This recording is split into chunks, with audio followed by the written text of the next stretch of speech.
41 dead in Egyptian church fire. The 15th general election is to be held either in October or November. Premier to announce new Bantuan Khas Sarawak Kru Sayang 9.0 soon. Those are the headlines for tonight. I'm Lorenzo Isaac and this is TVS Nightline.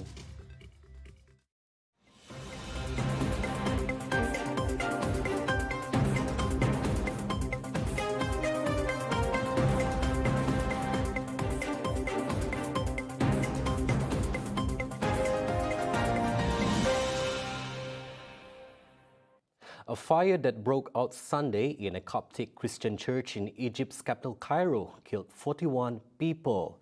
Church officials said the blaze started for unknown reasons at the Abu Sifin church at the capital's northwestern working class district of Imbaba. President Abdel Fattah al-Sisi declared on his Facebook page that he has mobilized all state services to ensure that all measures are taken. Fire services later said the blaze had been brought under control. Copts are the largest Christian community in the Middle East, making up at least 10 million of Egypt's 103 million people. Minister of Tourism, Creative Industry and Performing Arts, Datuk Sri Abdul Karim Rahman Hamzah believes that the 15th general election will be held in either October or November this year. In regards to that, he calls upon the people of Sarawak to give their utmost support as shown in the previous 12th state election to the ruling coalition party, Gabungan Parti Sarawak, GPS. Kita beri sokongan yang padu kepada siapa-siapa calon kita untuk parlimen dalam kawasan ini ataupun kawasan-kawasan parlimen yang lain, Tanjung Manis ataupun untuk kawasan Mekah. Itu adalah the Melanau Heartland.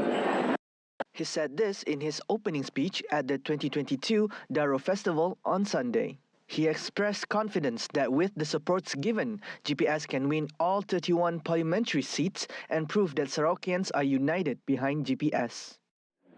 Kalau dapat kita tunjuk kepada Kuala Lumpur bahawa orang Sarawak tu nang bersatu di belakang GPS. Niat di hati kalau dapat kita ada 31 kerusi parlimen. Niat di hati kalau dapat semua 31 kerusi ya kita menangkan. Saya percaya kalau kita kerja kuat sedikit, insyaAllah kita boleh. Sebab itulah untuk kawasan IGAN, saya rasa kita beri sokongan yang paling kuat, paling padu kepada calon kita, calon GPS nanti. Premier of Sarawak, Dato' Patinggi Tan Sri Abang Johari Tun Openg is expected to announce a new package of Bantuan Khas Sarawak Kru Sayang BKSS soon. The matter was informed by the Deputy Premier of Sarawak, Datuk Sri Dr. Sim Kui Hian. Dr. Sim disclosed that the new package would include, among other things, discounts for monthly electricity and water bills. Previously, under the BKSS 8.0, the state government provided a monthly electricity bill discount of between 5 and 25% for domestic, commercial and industrial consumers until June this year. A total of 285.47 million ringgit was allocated for BKSS 8.0, with electricity bill discount being one of the 7 measures to assist the people during the National Recovery Plan, PPN Phase 4. The discount had benefited 647,000 households as well as commercial and industrial consumers in Sarawak, with the total cost of electricity bill discount amounting to 166.8 million ringgit. A discount between 10 and 25% was also given on a monthly water bills for the period of January to June this year through a subsidy of 24 million ringgit.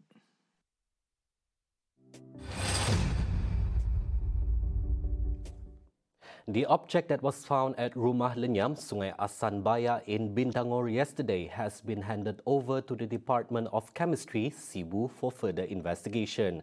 According to Cebu Police Chief ACP Zulkifli Suhaili, it is still uncertain whether the object is from China's Long March 5B rocket. He said police received a report from a 57-year-old local woman about the discovery of the object on the roof of the longhouse on Saturday. The local woman lodged a report at Sungai Merah Station at 6:25 p.m. The police, together with the Fire and Rescue Department Bomba at Bintango Station, went to the scene and found a grey metallic object measuring 15 centimeters long and 1.5 centimeters thick. The Atomic Energy Licensing Board, AELB, and the Department of Chemistry Sarawak were also notified of the discovery. The object, measuring about 2 inches wide and 3 inches long, was found on the roof of a unit of the longhouse. The object, which punctured the roof, was stuck at the beam. Deputy Minister of Transport, Dato' Henry Sum Agong, said that Lawas is in need of its own deep seaport as it can have easier networking access to destinations outside of Lawas. The deep seaport is also able to have local residents enjoy cheaper prices of goods, which in turn can contribute to Sarawak's economic growth. Kita berharap sangat dari segi mendapatkan membawa barangan kargo termasuk daripada luar. Sekarang kita mengharapkan daripada Miri melalui Brunei. Apabila COVID ni dari Miri sudah tiada, tutup, kita tidak dapat. Cuma daripada KK, daripada Sepanggarnya, portnya, dari Sepanggar. Jadi itulah dia. Kalau dari sana mengakibatkan harga meningkat. Henry also said when the country was struck by the pandemic, it made him realize about the importance of direct contact with other cities in Sarawak, such as Kuching and Miri Division. Lawas ini agak terasing daripada tempat-tempat lain. Jauh lah. Daripada KK pun jauh. Selain daripada ada peraturan-peraturan akibat COVID ini. Itu daripada Miri tadi, Brunei memang tutup masa COVID, tidak dapat. Daripada Sabah pun, kerana Sabah sebuah negeri, dia ada peraturan sendiri. Tidak bebas juga kita kemasukan barang. Itu jadi masalah di Lawas ini. He said this after conducting a preliminary survey in the marine area of the Sari Island, which also involved the Director of Marine Institute Malaysia, Dato' Dr. Sabirin Jaafar, and the Malaysian Marine Department, JLM. At the same time, a preliminary survey conducted by the Maritime Institute of Malaysia and the Malaysian Marine Department, JLM, concluded that Lawas has a high potential to have its own port. Lawas district is known to be strategic, especially when it is located in the Brunei Darussalam, Indonesia, Malaysia, Philippines, East Asian Growth Area, BIMP, EAGA, and presents a huge boon to the economy. Memang ketika ini memang dalam kajian pembangunan, kajian melihat pembangunan dan unjuran pelabuhan seluruh Malaysia dan negara berhampiran. Jadi kita memasukkan kajian Lawas ni sebagai dalam sekali juga. Jadi kita lihat di mana kesesuaian dia, terutama segi socio-ekonomi lah. Cuma saya boleh beri satu dapatan setakat ini, lokasi Lawas ni sangat strategik lah. Seperti yang YBTM beritahu tadi. Dan kita melihat kepada unjuran masa hadapan, bukan semasa sajalah. Sabirin confirmed that Lawas Port has now been included in the MIMA's comprehensive study projects for Malaysian ports. The study covers multiple aspects from an economic point and suitability in the future. The State's Ministry of Tourism, Creative Industry and Performing Arts (MTCP) will include the Daro Festival in Sarawak's tourism calendar. Its Minister, Dato' Sri Abdul Karim Rahman Hamzah, said he wished to see the iconic festival be held annually as a potential state tourism event for many years to come. Dari segi peruntukan untuk menganjurkannya akan diatur melalui kementerian. Jadi kementerian yang akan nyalur, akan melibatkan pejabat daerah, pegawai daerah, akan melibatkan wakil-wakil rakyat dan akan dapat dirancang program dan aktiviti-aktiviti yang menarik untuk kawasan ini, untuk pesta tersebut di masa-masa akan datang. Daripada apa yang dapat kita lihat dari menggunakan panca indera, daripada apa yang dapat kita dengar daripada orang ramai, termasuk dengan pemimpin-pemimpin kawasan, saya boleh katakan bahawa Pesta Daro untuk tahun ini amat berjaya sekali. He said this in his opening speech when officiating at the 2022 Daro Festival in Muka on Saturday. At the same time, he calls upon the people of Daro to continue to commemorate Daro as a district apart from celebrating the contribution and unity of various communities in the said district. Previously, Daro Assemblyman Safi'i Ahmad stated that his team has planned to have the Daro Festival to be included under MTCP by next year, so it can be implemented in a better and more significant ways. The iconic festival commenced on August 5th and will end on August 14th with a total of 159 stalls operating at the Tapak Pesta Daro. Speaker for the State Legislative Assembly, Tan Sri Dato' Amar Muhammad Asfia Awang Nasar, said the third meeting for the first term of the 19th Sarawak State Legislative Assembly is expected to be convened in November. He added that the third meeting usually held 6 months after the second meeting of the last assembly. Biasanya bulan November dan selepas bajet federal. Apabila bajet federal dibentangkan di Dewan Rakyat, selepas itu baru selalu biasanya, lazimnya, kita mengadakan sesi Dewan Undangan Negeri. Previously, the second session of the Sarawak State Legislative Assembly sitting was held for 8 days, starting from May 17th to 26th for its first term. During the sitting, the Cabinet approved 3 bills, which are the Supplementary Supply Bill 2022, the Land Code Amendment Bill 2022, and the Forest Amendment Bill 2022. The unemployment rate among youths has shown a decline, with the lowest recorded in June 2022 as compared to a year earlier. At the same time, statistics have shown that more and more SPM graduates have opted not to continue their tertiary education, tempted by opportunities offered in the workforce. However, according to a senior fellow of the National Council of Professors, Dr. January Amir, education is still among the most important tool for a successful future. Here's a snippet from an earlier week. Well, as an ex-lecturer, academician in university, also former school teacher, I am now heading the media organization. I strongly feel that there is still a need for our students to pursue, higher education. It's very important to have not only knowledge but also skill, which is relevant to the industry. I think in the bottom line here is knowledge, skill, experience. I think is still very, very important to ensure the future, because knowledge is the passport for their own future.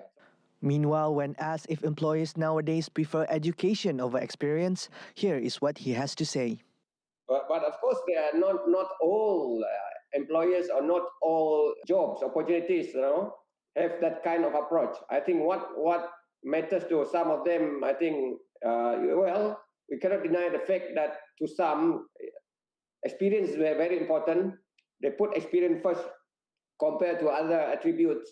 But then again, to me, I still feel that experience plus knowledge, skill, and the right attitude and traits really matters, because by the end of the day, the productivity and the growth of any company depend very much on the knowledge, skill, and also experience of the employees. So we need to strike a balance here between experience and also skill. So because by the end of the day, attributes, positive attributes, and also the right attitude on the part of the employers, the employee counts, really matters to the employer. As such, Dr. Janiri urged those who are planning to discontinue their tertiary education to register with a skill-based institute so that in the future they are able to work in an industry that they have an interest in and at the same time possess a relevant qualification. For those who are not going to university, they still have a lot of choice alternative down there. As I mentioned earlier on, they can always try to have to attend short courses. As I said earlier on, Syntax is offering more than 60 programs. They can choose any program that they feel that suits their interest, because by the end of the day, the interest will motivate them.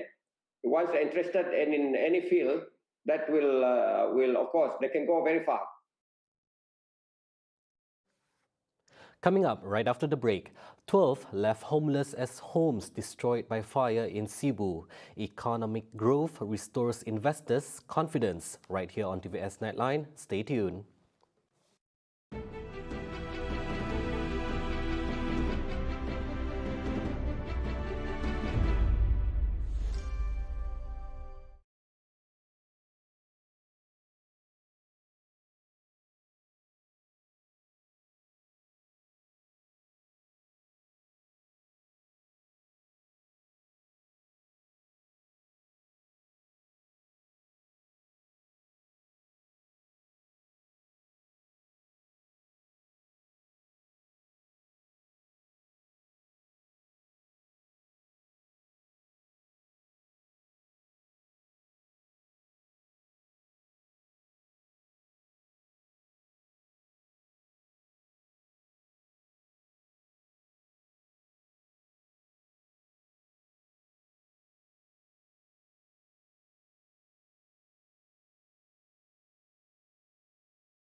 Welcome back. 12 individuals were made homeless after a fire totally destroyed 3 wooden houses at Lorong Tiong Hua 13, Cebu on Sunday. As Sarawak Fire and Rescue Department Bomba Operations Center spokesman said, 19 firemen who came from 2 fire stations here were dispatched to the scene after being notified of the incident at 7:05 a.m.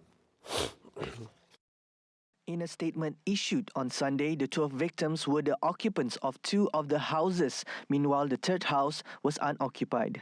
At the same time, no injuries were reported during the incident. The spokesperson said the firefighters managed to bring the fire under control at 8:14 a.m. before ending their operation at 9:40 a.m. The cause of the fire and total loss incurred have yet to be ascertained.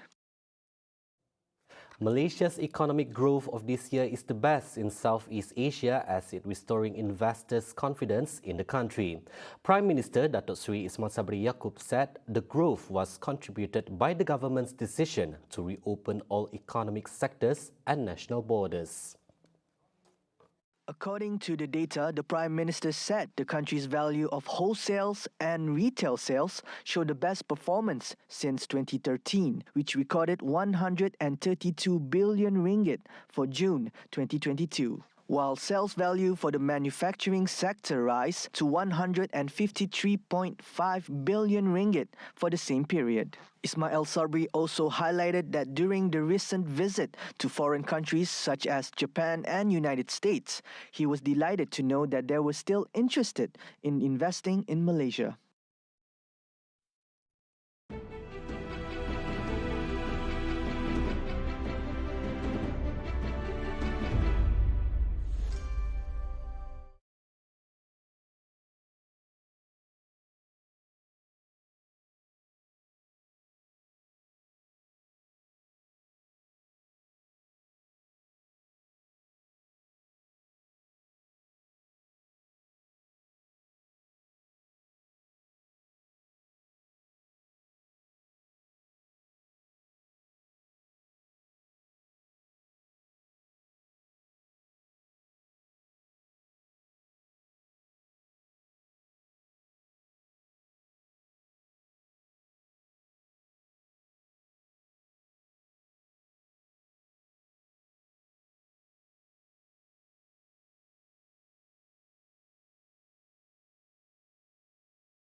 Now on to some international affairs. 5 gunshots were fired at the Canberra airport early today, causing many to flee the main terminal building for safety.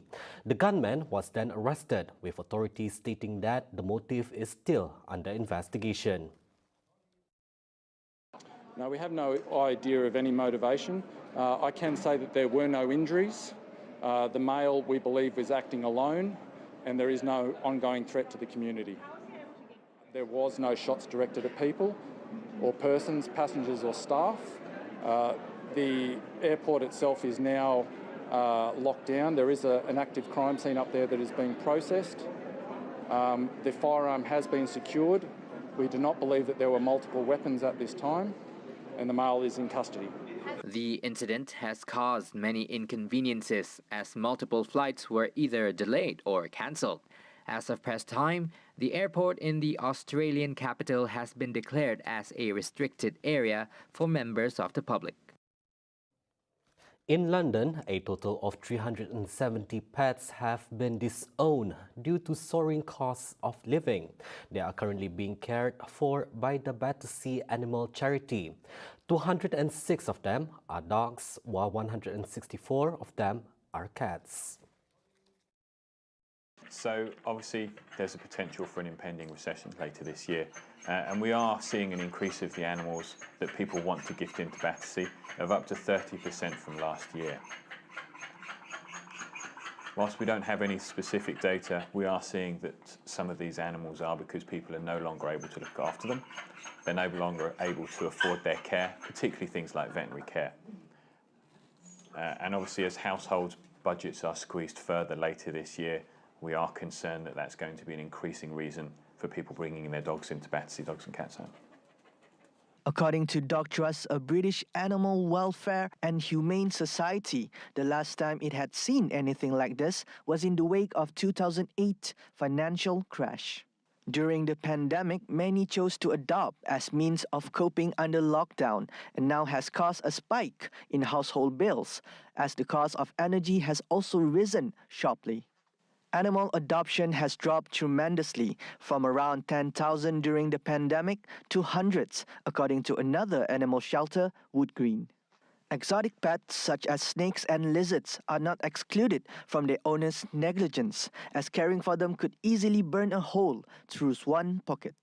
3 snakes, including an 8-foot boa constrictor, were found between pillowcases that were dumped outside a reptile shop, according to the Royal Society for the Prevention of Cruelty to Animals, RSPCA. A Swiss artist was able to expand the artwork that he builds every year on the banks of Tuloa River as drought continues to afflict major parts of Europe. Francois Montoix, the artist, hopes the rain would come so the forests can continue to thrive, but is saddened by the thought of his hard work being washed away into nothingness. Déjà, j'avais pas choisi de faire quelque chose d'aussi gros au départ, c'est venu tout seul. Donc l'aspect éphémère, je le sais depuis le début. Évidemment, j'en suis un peu triste, parce que je suis triste que toute cette forme que j'ai donnée à la matière finisse par disparaître. Mais j'arrive à donner de la valeur à cette ville malgré le fait qu'elle soit éphémère. His artwork had garnered the attention of locals not just online, which was then reflected physically when Montu received visitors, captivated by what he had built over the past 6 weeks. Bon, j'ai vu beaucoup de photos déjà à la télé et puis je connais bien la rivière Le Tolleur. Donc je me sentais obligée de venir voir ce montage. Je trouve juste incroyable. J'ai pas de mots pour dire ce que je sens. C'est juste éblouissant, quoi. Beaucoup de persévérance. Je trouve que c'est beau de voir des gens qui se donnent à un projet comme ça jusqu'au bout. Montu began this year's project with little expectation, and his inspiration comes from the life of people residing in a city filled with spires of monuments and arches. He generally works with clay from the dry bed of the river. Previously known as Pesta Ikan Tapa in Sri Aman district, but since the popular local fish no longer thrive in Batang Strap, the festival was renamed as Pantuk Festival in 2014. To know more about the festival, join guest Langgong Anak Wasam, Pantuk District Officer and the man behind the festival, Datuk Snowden Lawan, with hosts Wan Alif and Juzaklan on Sejahtera Asia tomorrow, 7:45 AM, only on TVS Astro, Channel 122 and My Freeview. See the world closer with TVS as we bring you the latest news updates both locally and internationally. Just heading onto our official website at TVSTVMY or follow us on our social media. That's all the time we have for TVS Nightline. I'm Lorenzo Isaac. Thank you for watching.